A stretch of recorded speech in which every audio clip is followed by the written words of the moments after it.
Bordeaux Podcast.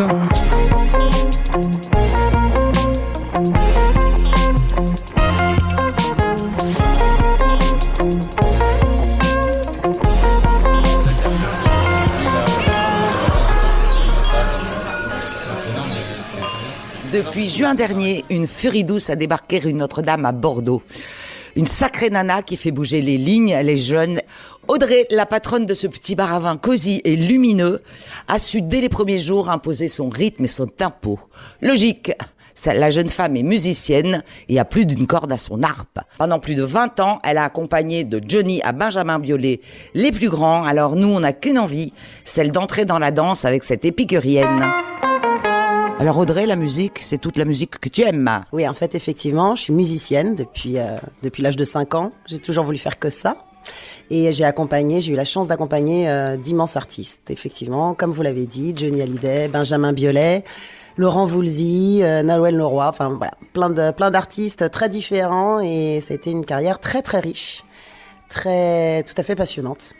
Il y avait la harpe, le violoncelle, les chœurs. Ouais, j'accompagnais selon les artistes, à la harpe, au violoncelle, clavier et chœur. Pour certains, un seul des instruments, pour d'autres, tous les instruments. Virage à 180 degrés pour la jeune femme qui déménage pour rejoindre la terre promise, Bordeaux et ses vignobles. Qu'est-ce qui t'a poussé à changer de cap, Audrey ? Tout d'abord, la maternité.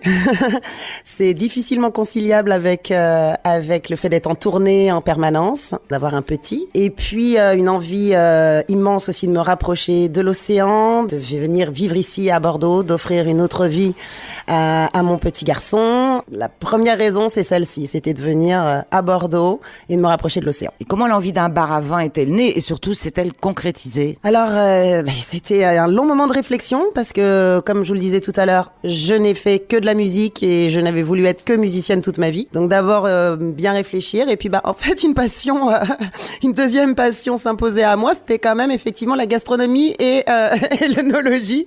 En tout cas, bien boire et bien manger. Une épicurienne, je le disais.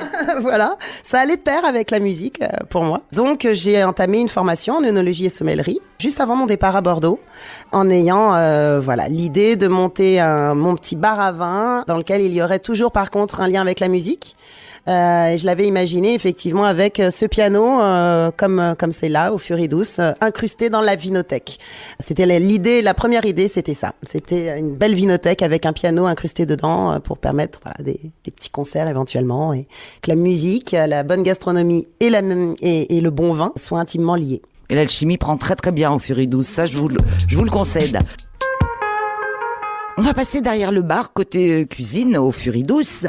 Alors on sert des tapas, mais des tapas pas tout à fait comme les autres. Il y a des œufs maillots et c'est un régal. Alors les œufs maillots, ouais, l'œuf maillot, c'est mon ami qui a eu cette idée-là parce que c'était un fan. Et il parle du pouvoir de l'œuf maillot. J'adore revisiter des choses toutes simples, mais que les gens adorent effectivement. Le petit œuf maillot, le croque-monsieur mais au gouda truffé, l'œuf coq mais avec ses petites chips de Serrano et des mouillettes. Et des mouillettes, bien sûr. Après, on a une belle sélection de charcuterie et de fromage. Je fais très attention au choix des producteurs et productrices. Et puis, le Furie Douce, c'est aussi un concept. Les vins servis dans cet endroit sont exclusivement produits par des femmes. Alors, pourquoi ce choix ? Parce qu'en fait, je me suis rendu compte que 30% des vignerons étaient des vigneronnes et qu'on n'en parlait jamais, qu'elles n'étaient jamais mises en avant, ou très peu en tout cas. Et je me suis dit, je vais essayer de mettre un maximum de vigneronnes sur ma carte des vins. Et en travaillant cette carte des vins, je me suis rendu compte que c'était pas un maximum, je pouvais faire totalement ma carte des vins que avec des vigneronnes en ayant des choses vraiment merveilleuses, des pépites et dans tous 4 coins de la France en fait. Donc je suis ravie de pouvoir mettre en avant le travail de ces femmes vigneronnes. C'est ton côté féministe ? Mais pas tant que ça, je suis pas une fémène. mais effectivement, j'aime bien mettre en avant le travail des femmes, surtout quand c'est des boulots pas faciles, quoi. C'est-à-dire que, les vigneronnes, le matin, elles sont dans leur vigne, en botte en caoutchouc, et puis, l'après-midi, elles étiquettent, elles viennent même elles font parfois les livraisons, enfin, et elles élèvent leurs enfants, et ceci et cela. C'est beaucoup, beaucoup de travail. Et puis, elles mettent, à mon sens, énormément de passion, parce qu'il faut être courageuse, etc. Elles y mettent beaucoup de passion et ça se ressent gustativement. J'en suis intimement persuadée. Un parfum de femme illustré parfaitement aujourd'hui par Elisabeth Rousseau, viticultrice et propriétaire du château La Rose Poncé. Un vignoble de 10 hectares sur l'appellation Castillon-Côte de Bordeaux à 2 pas de Saint-Émilion. Derrière chaque bouteille, il y a des hommes et en l'occurrence des femmes qui écrivent une histoire, leur histoire. Et la vôtre, Elisabeth, elle est familiale depuis 2 siècles. Oui, tout à fait. 2 siècles de famille Rousseau qui ont ce petit vignoble de 10 hectares, niché à flanc de colline. Alors on a toujours un peu tendance à croire que derrière les grilles de ces châteaux, on mène une vie de princesse, mais la réalité, elle est un petit peu différente. C'est avant tout du travail au quotidien, quasiment du 7 jours sur 7. On passe des bottes en caoutchouc aux escarpins avec une facilité déconcertante. Pour ma part, oui, voilà.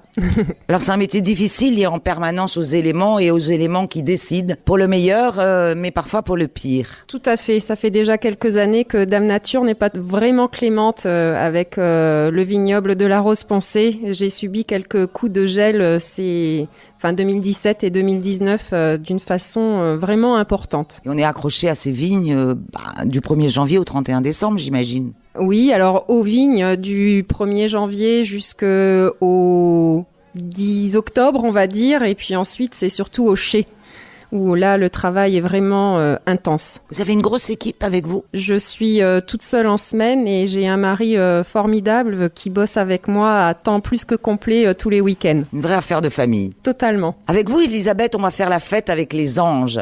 Ma part d'ange, mon ange, ce sont les très très jolis noms de vos bouteilles, à part la Rose Poncé. Pouvez-vous nous décrire vos vins? Oui, alors en fait, il y a une trilogie autour de l'Ange qui a vu le jour. Alors moi, j'ai repris cette exploitation en 99 et pour fêter les 10 ans de travail, on a créé une 3e cuvée. Il n'y en avait que 2 qui existaient sur l'exploitation et cette cuvée, c'était un petit peu le fleuron. On voulait que ça devienne le fleuron de l'exploitation. Il fallait lui donner un nom et on a trouvé un anagramme plutôt sympathique avec les prénoms de nos enfants. Il manque une lettre, certes, mais l'anagramme a fait un très joli mot qui est Mon Ange. Et c'est une cuvée qui s'est fait remarquer dès le départ par les guides sur les dégustations, qui m'a ouvert les portes de l'exportation également. À la suite de ça, on a donc repensé nos packaging sur les 2 premières cuvées qui existaient depuis 99. Et nous avons fait des jeux de mots sur une trilogie sur l'ange. La cuvée Vendange qui exprime le côté fruité que peut avoir un vin. C'est un 100% merlot sans élevage en fût de chêne. C'est vraiment dédié aux fruits. La cuvée Ma part des anges qui est très représentative de la propriété puisque c'est un vin d'assemblage de cépages merlot et cabernet franc avec un élevage d'1 an en barrique pour obtenir un boisé très fondu. Et on est vraiment sur une cuvée sur l'élégance. Et puis bien sûr, Mon Ange qui est là, donc la trilogie. Avant d'aller retrouver les anges, on va aller faire encore la fête avec Audrey. Concert, impro, live. Ici, on peut arriver, s'installer au piano et hop, c'est parti. C'est le concept. Le piano est là, il est à la disposition de tout le monde. C'est mieux quand les gens sont plutôt musiciens, et ça arrive souvent en fait. L'autre jour, il y a un monsieur qui est passé dans la rue, qui a vu le piano, qui m'a demandé s'il pouvait s'arrêter. Et là, surprise, il nous a fait un concert d'1 heure de jazz absolument sublime. Et puis voilà, il a bu un verre, il est reparti. Donc voilà, ça c'est le côté improvisé, mais de temps en temps, on organise aussi des vrais petits concerts avec des jeunes artistes.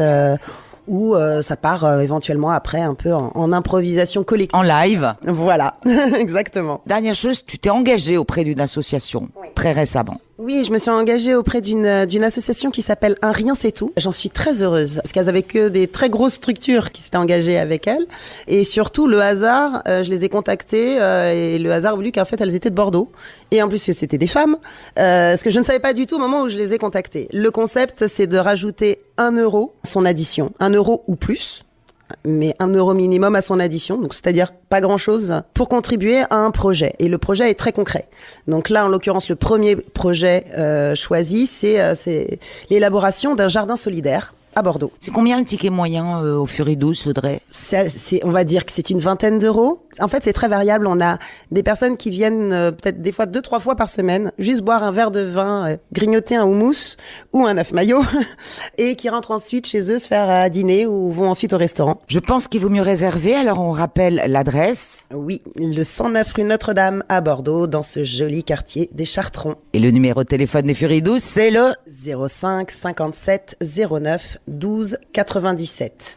Et je vous précise aussi, en fait, sur Instagram et sur Facebook, on annonce toujours nos petits événements. Je fais un brunch musical 1 fois par mois, voilà. Donc c'est annoncé toujours sur Instagram et Facebook, c'est les Furies Douces. Vous l'aurez compris, il se passe toujours quelque chose au Furie Douce, 109 rue Notre-Dame à Bordeaux. Alors demandez le programme, restez attentifs et musica maestro.